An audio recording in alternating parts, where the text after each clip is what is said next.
आज जन्माष्टमी सबाइके जानाई शुभ जन्माष्टमी।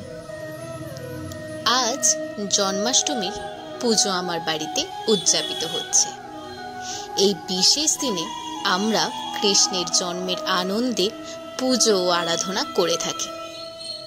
ठाकुरगुलोके फुल दिये कि सुंदर करे साजिয়েছে मा। पुजो उपलक्षे नानान धरनेर मिष्टि ओ प्रसाद और भोगो प्रस्तुत करा हয়েছে। आमादेर बाड़ीते आछे दुई गोपुसोना और राधा कृष्ण मूर्ति।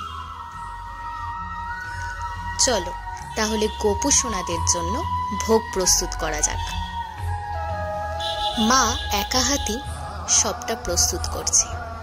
प्रथमे सुजिटा भेजे निচ্ছে और एदिके मयदार ओपर जल दिए माखबे बोले रेडी हয়ে গেছে। আর এখানে সব সবজিগুলো কেটে ধুয়ে অলরেডি রেখে দিয়েছে আর এখন ময়দা মেখে নিচ্ছে। মাখা হয়ে গেছে, এবার একে একে বেলে লুচি করে নিচ্ছে। আর এই যে এই ছোট্ট এই বেলুন চাকি আর এটা দেখছো, এগুলো হচ্ছে ঠাকুরের জন্য, মানে ঠাকুরেরই বাসন, তাই এত ছোট ছোট। আজকের ভোগে মা লুচি আর 5 রকমের ভাত, সুজির হালুয়া আর বিভিন্ন রকমের মিষ্টি দিচ্ছে। তাই প্রথমে লুচিগুলোকে ভেজে নিই। ছোট্ট ছোট্ট গরম গরম ফুলকো লুচি একদম রেডি। জন্মাষ্টমীতে অনেকের বাড়িতে অনেক রকমেরই ভোগ হয়। নিজেদের মন যেটা চায় তারাই সেটা ভোগ হিসাবে দেয় ঠাকুরকে। আমাদের বাড়িতে লুচি, ভাজা, মিষ্টি এইসবই আমাদের ঠাকুরকে দেওয়া হয়। তাই মা সকাল থেকে উঠে এই জন্মাষ্টমীর আয়োজন করছে। আর এখানে মায়ের লুচি ভাজা কমপ্লিট হয়ে গেলে একে একে বাজারে এখন কাকরোল উঠেছে, তাই ঠাকুরকে তো একটুখানি এরকম সবজি দিতেই হবে। তাই প্রথমে বেগুনগুলো লাল লাল করে ভাজা হয়ে গেলে তুলে নিচ্ছে।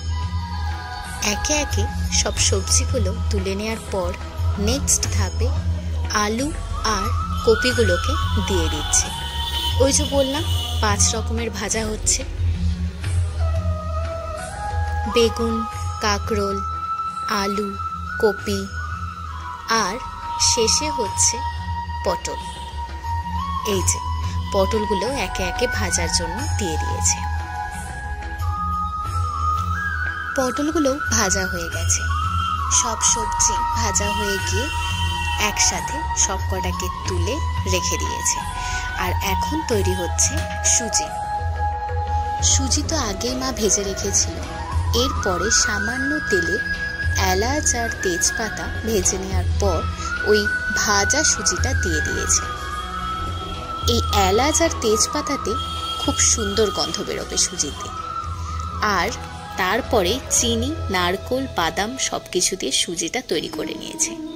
আর এই যে এদিকে আমাদের ঠাকুর ঘরটা তোমাদেরকে একবার ঘুরে দেখালাম। বাকি আমাদের ভোগ আর ওদিকে ফলের প্রসাদ, মিষ্টির প্রসাদ সব কিছুই আমরা রেডি করে নিয়েছি। এবার পুজোটা শুরু হচ্ছে। জন্মাষ্টমী হলো হিন্দু ধর্মের একটি গুরুত্বপূর্ণ উৎসব, যা শ্রীকৃষ্ণের জন্মদিন হিসাবে পালিত হয়।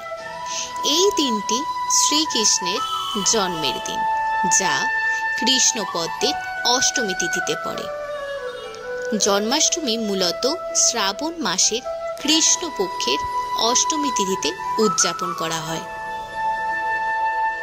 জন্মাষ্টমী মূলত সুখ, শান্তি ও আধ্যাত্মিক জাগরণের প্রতীক। আমাদের বাড়িতে জন্মাষ্টমীর পুজোটা মাই করে থাকে, তাই এখন মা আরতি শুরু করছে। আমাদের বাড়িতে তো আমরা এইভাবে জন্মাষ্টমী সেলিব্রেট করলাম। তোমরা কিভাবে করলে অবশ্যই জানিও।